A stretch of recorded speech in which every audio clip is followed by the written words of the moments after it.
Excellent. There, Jeremy. Yeah, I'll kick this off. One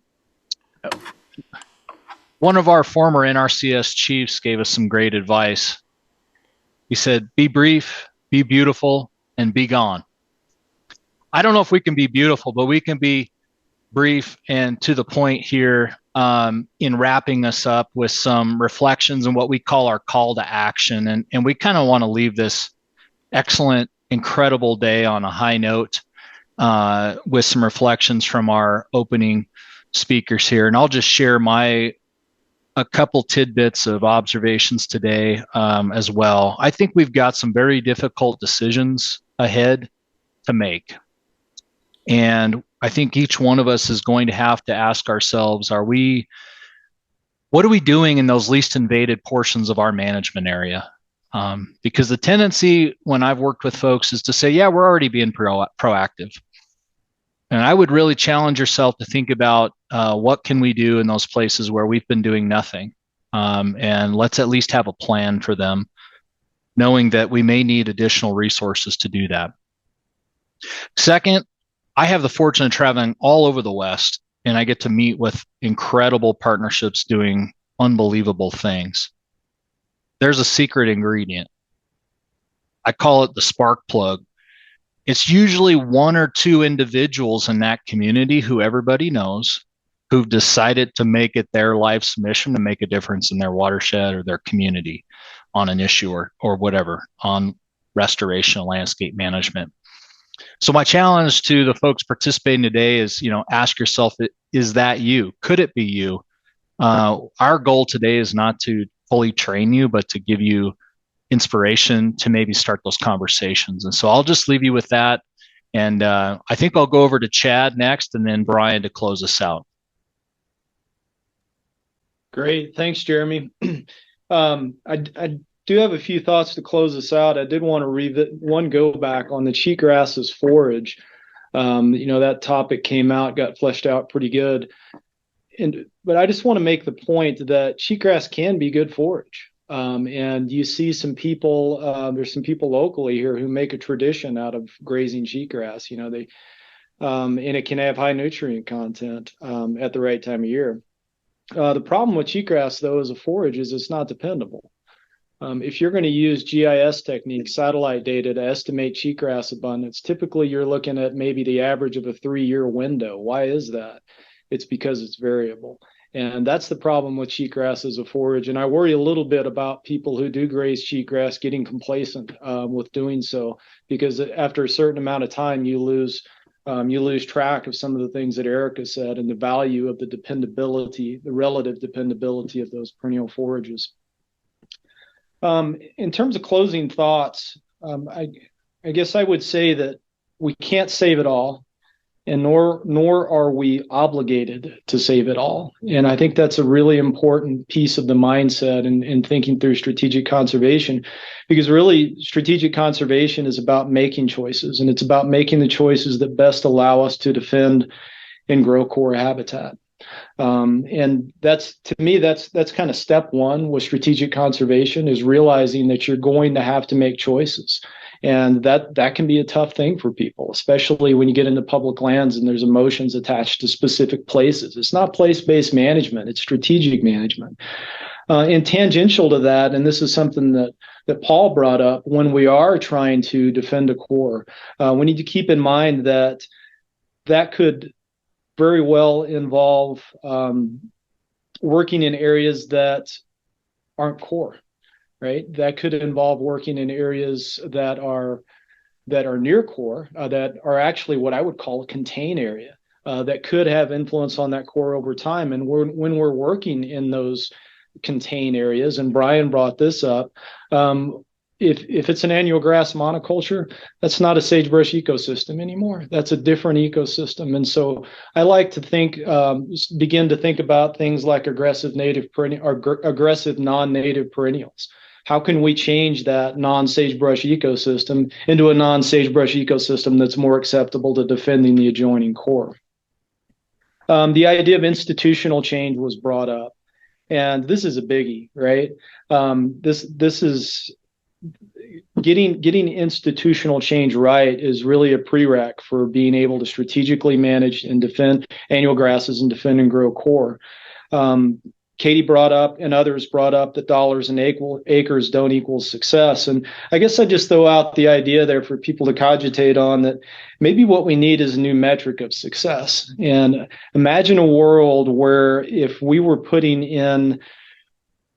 writing up a project that was going to be done on public ground or to a specific funder, that we were required to include a metric that goes something like, yeah, and you can use dollars or acres. I'll just use dollars for the sake of simplicity. Take the dollars that are being spent that are going to defend and grow core and divide that by the total cost of the project. If your answer is less than 100%, then maybe that requires a justification. Why are you doing things that don't work in support of defending and growing core? To me, that's the kind of thing that could maybe get us off the mark. And if we could traditionalize a metric like that, have it become part of the management culture, I think that's how we see broad scale change to more strategic approaches. Another thing that came up was that defending core is really less about what you don't do and more about what you do. And to kind of flesh that out a little bit, in the annual grass zone, defending core is generally going to involve active management. In other words, defending the core is not the same thing as a preservationist mentality. And I don't think that a lot of people get those confused, but I do think that if people do get defending core confused with a preservationist mentality, that'll sink us with a lot of folks. This is not the same as protectionism. Defending core, more often than not, is going to be about active management.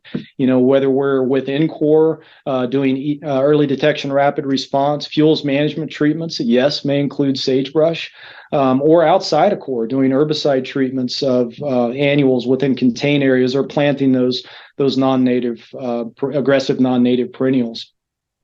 So defending core is an active proposition, not a protectionist mentality. And the last thing I'd point out is that Brian stressed the idea that we need to attack early, get on these problems early. And that was kind of a repeating theme with respect to defending core. And the earlier we get on them, the higher the likelihood of success. But how we go about that is going to look a little different in the eastern portion of the range versus the western portion of the range, right? So in the eastern portion of the range in Wyoming and Colorado, I really envy Wyoming and Colorado in a lot of ways when it comes to annuals. It's going to be about early detection and rapid response with the objective of let's get in there and get rid of the annuals because we can, right? That's what success looks like. In the Great Basin, as we get into the more drier portions of the sagebrush range, it's going to be about reducing the annuals within core. We're still going to have annuals within core in much of the Great Basin. That's just a fact of life. And our objective there is not going to be getting rid of them. It's going to be limiting the impacts of those species to core habitat. And in both cases, whether we're in Wyoming area, Colorado area versus the Great Basin, managing against invasive annual grasses is going to have a lot to do with managing for perennial bunch grasses. And that was brought up elegantly by a number of speakers, increasing that biotic resistance. And I guess one final thought I'd leave you with is the most depressing thing that I've ever done professionally was to be a part of the sagebrush conservation design team. And the reason for that is my career in this part of the world started in 1999. So that 1.3 million acres per year loss of core and growth, that's my report card. And that's not acceptable. That's not a passing grade.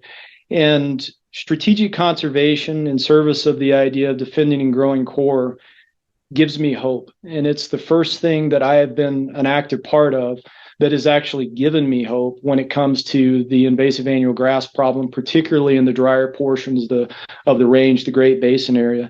And I'm just excited to be a part of this effort. And I really appreciate the opportunity to be a part of today's webinar. So thank you. Thanks, Chad. Great comments, and turn it over to our ringmaster to bring us home. Yeah, thank you, Chad. I'm actually marking off bullet points on my list as you speak. It's a good example of priority effects, I guess. You touched on managing a plant community, not just killing weeds. I really think that we cannot emphasize that enough. I think we tend to focus a lot on killing weeds and not thinking about, and this is, I know I talked a lot about herbicides, but we're changing the balance of plant performance if we use herbicides appropriately. Paul touched on that as well. One of the things that really struck me is that people are being strategic. People have been being strategic, and we are building on that, and we are learning from that. And we heard some great examples today. We've seen some print materials of great examples. It's not completely a foreign concept, but it's not something that we have done as well as we can do. And so I hope that we are able to continue to support the growth of that approach. Good things happen at the individual level. And we talked about some institutional barriers. We talked about sort of this demographic inertia and things needing to change. But I heard snippets from each of the panelists that were talking about individuals finding creative and unique ways to make things work within their project. And we have to work within the constraints and the confines of the brand that we wear. But that doesn't mean that we should just be complacent and accept things for the way that they are when we know that there's potentially a better way to do partnership and to make a bigger difference. Another thing that really jumped out at me is that there is a large gap between traditional rangeland monitoring and what we would think about in terms of weed surveillance. And to do this right, we need both. Because if we're trying to catch new infestations, a single transect in the back 40 is not going to catch the emerging invasion on the other parts of the property. And so we've got new technology to do this. We've got different approaches, but those long-term transects can act as sentinel locations if things are moving in. But in some cases, I don't know that they're necessarily enough. And so I think that's something that we maybe need to consider and think through as a scientific community to do better.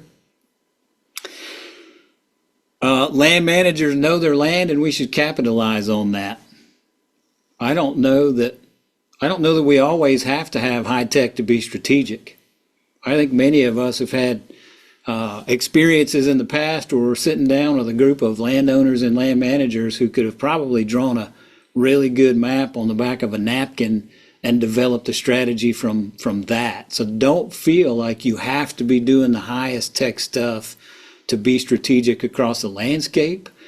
But that relationship between technology seems to become a little bit more critical as we move to giant scales that an individual group can't really wrap their minds around. And then my last reflection before I start to move into wrap up or hear from you again, Jeremy, is Tom Whitson was a great weed scientist in the Western U.S. and throughout, I'd say, a lot of my early career and before my early career. And when I was an early weed scientist, Tom pulled me aside and he told me, he said, don't get so busy hauling water that you forget to buy parts to fix the pump.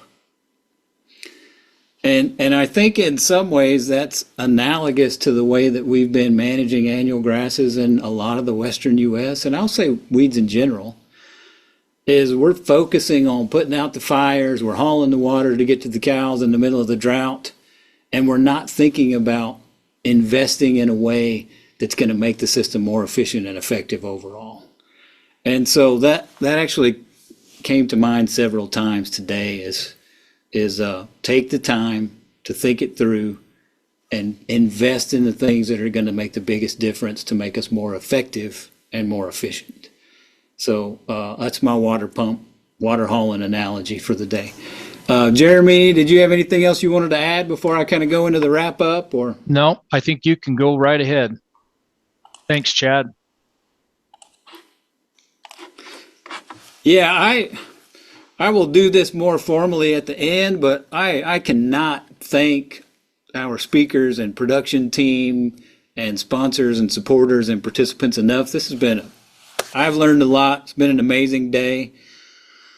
Reiterate our principles. I know we've talked about these a lot, but acting proactively gives us an opportunity to reduce the impacts of annual grasses.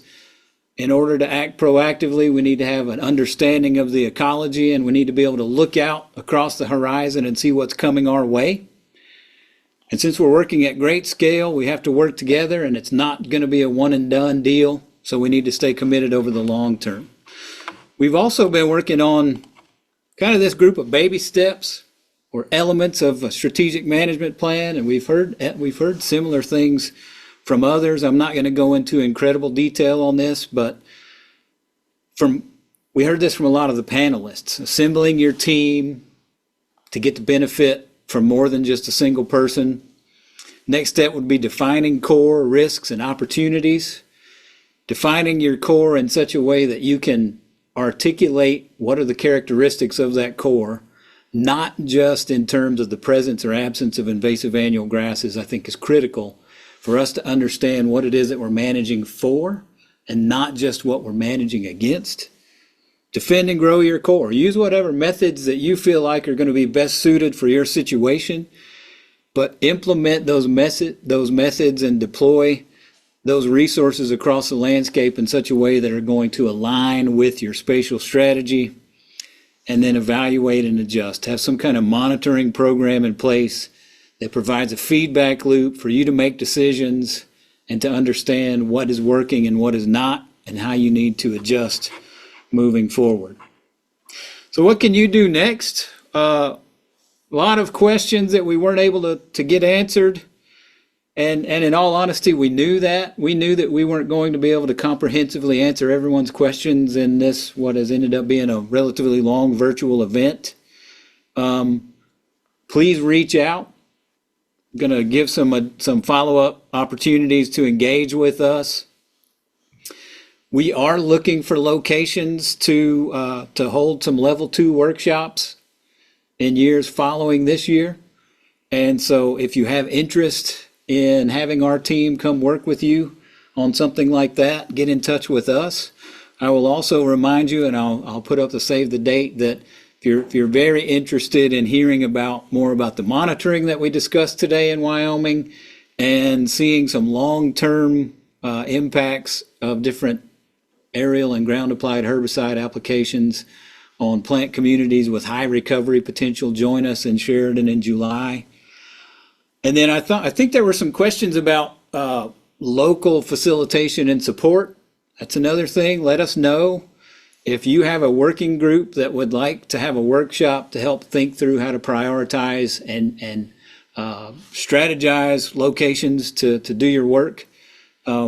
We are open to providing that support, and we've gotten some really neat momentum at bringing together a group of practitioners that have years of experience and that are having successes and being willing to share with other groups on how to start a cooperative project and get that up and running. InvasiveGrasses.com is the home for where we're sharing all of this information. We're going to link to broken down segments from today's workshop in video form. Many of the resources that were shared today can be found on our resources page. You can connect with myself, with Claire, with JC that also spoke, and with others. And we are also using this as a way to connect folks that are in different parts of the country, not just with us, but with one another, to try to develop some peer-to-peer learning as well. I mentioned this not too long ago, and we may have some more information that's popping up into the chat on some of these. Save the date, July 16 and 17 here in Sheridan, Wyoming. We're going to have limited space for this. So if you are interested, maybe be thinking about committing to being with us for about a day and a half. We're going to go more in depth into some of the monitoring and some of the management discussions. And if you've never seen Ventanata or Medusa Head in person, this would be a place that you can come see those as well. I'd also like to give a plug for this event that I'm going to try to be at myself. Our team from Oregon State has a rangeland ecology and management short course. Registration is open now. That's going to be in mid-May. And they will also be discussing some of the topics that we heard today and working through one of their strategic conservation planning processes as part of that second day. And then if you're not busy in early October, our group, in coordination with a number of other partners, is holding a symposium at the North American Invasive Species Management Association in Missoula, where we are going to specifically focus on breaking down barriers to invasive annual grasses management. And that's going to be very focused on practitioners, case studies. We'll have some insight from high-level government folks on things that they see are opportunities to move this forward in a proactive way. And I would encourage you to consider joining us and our team and some of our partners in Missoula in October as well. Lastly, I think this is coming up in the chat, and we will follow up with an email for this as well. We would like your feedback, and I've been watching the Q&A, and we've been trying to answer some of those, so I know that many of you are not shy about asking questions and providing feedback. If you have a moment now, if you would click on the link that's in the chat and provide some feedback on today's event, and also provide some requests for information that you would like to have following up after today, we would greatly appreciate it, and we will probably have some follow-on emails to folks that were registered for today to share some additional information, to give you some updates, maybe try to answer some of the questions we weren't able to get to today. And we will include that survey link in those subsequent emails as well. Again, thank you to everyone who took time out of their busy days and busy schedules to be with us, to present, to share their information and knowledge. Thank you to our funding sources and our excellent partners from the organizations that you see here. And then I really want to give a special thanks to some of our behind the scenes. And Claire was behind the scenes and in front of the camera a little bit today. She's been wrangling cats tremendously over the last multiple months to get this together. Special thanks to Megan McGrath with the joint venture for doing some of the behind the scenes stuff, and for some other folks that were directly engaged in helping us try to manage and address questions the best that we could. And lastly, thank you to our participants. Thank you for sticking this out with us today.